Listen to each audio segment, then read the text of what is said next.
Tumindig sa katotohanan, ipaglaban ang karapatan. Words that we hear daily from dissenters against those in power. But really, where do we base our authority?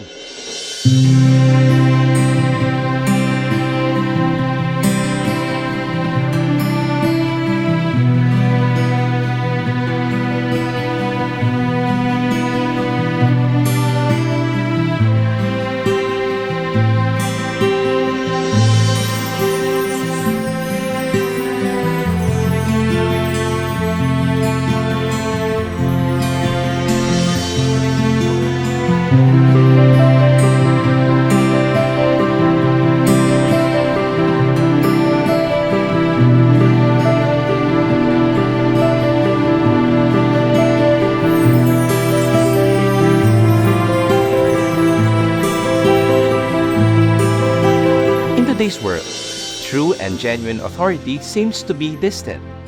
No one teaches with authority anymore. Some stretch the truth, adding something to make it more palatable to the taste of the majority. Some distort it and twist it so as to selfishly gain from it. People offer different versions of truth, such that it becomes value and trivial for many. Jesus offers us a much clearer teaching, with true authority and freedom coming from God. This is translated in Greek as exousia, a sovereign kind of freedom, acting without any hindrance. Jesus does not compromise on the truth. He bears the whole, untarnished, and naked truth. The scribes, on the other hand, only depended on what they knew from tradition, inadequate and half-truth. Why? They are close to the promptings of the Holy Spirit. They are fixated only on what was written in the law, and that's about it. They are very much like the unclean spirit that possessed the person. It has imprisoned the man, using him for their own selfish purposes. Its power has made the life of the person a living hell. Here we see in both instances, the scribes and unclean spirits, what Christ is trying to recover: the true authority coming from God over an authority that is deceptive, manipulative, and oppressive. Jesus' authority is both empowering and liberating. Jesus frees us from limitation and slavery of the old law and bondage to sin and grace. Jesus brings about something that is radically fresh and new, not to dominate and enslave, but to serve people in love. Jesus shows us the compassion to people who are in need through service. His sovereign freedom is exercised for the good of others. And today, January 28, we celebrate the feast of our beloved patron, St. Thomas Aquinas, priest and doctor of the Church.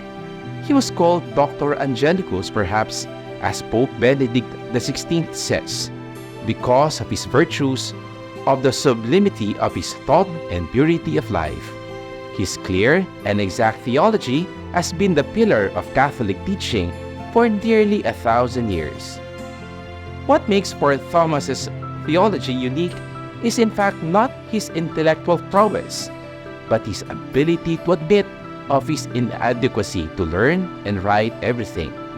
3 months before his death, Aquinas experienced an intense revelation, saying to Brother Reginald, "The end of my laborers has come.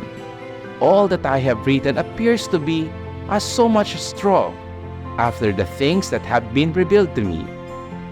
His magnum opus, the voluminous Summa Theologiae, is admitted to be inadequate to understand the depth of God.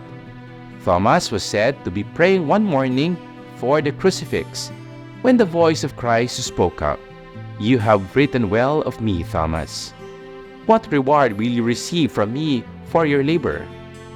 Certainly, he would not ask for wealth or power, but it could have been more inspiration or favorable reception of his work, or an increase in virtue. But no, Thomas simply responded, "Non nisi te, Domine."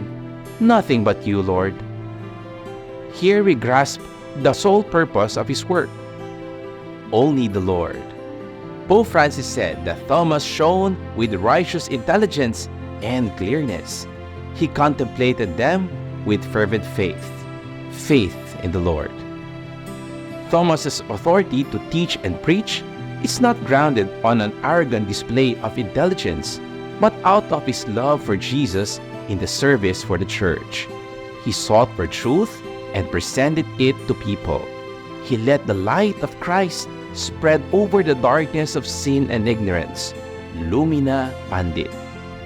This Sunday, we are invited to adhere not to the authority of the world, of dominance and manipulation, but to the authority of Christ, who has freed us from greed, pride, and distorted sense of reality. We are given the freedom to do what is right, of what is true, to be of service without asking for any return. Because it is only He would satisfy us beyond compare. Non nisite Domine.